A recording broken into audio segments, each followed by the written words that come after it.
How to use Squarespace Enterprise templates.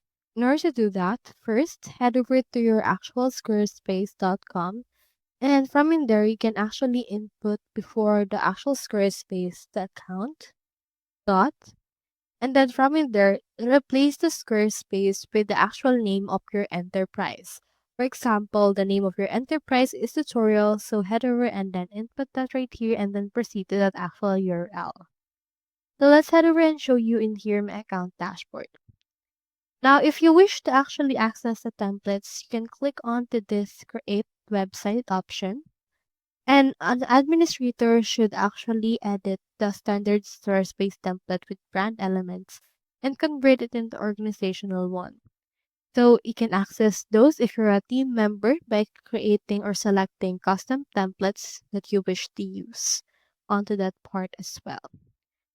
So it actually depends whether you're an enterprise administrator or a team member in that case, since if you're an administrator, you have the permission to edit everything.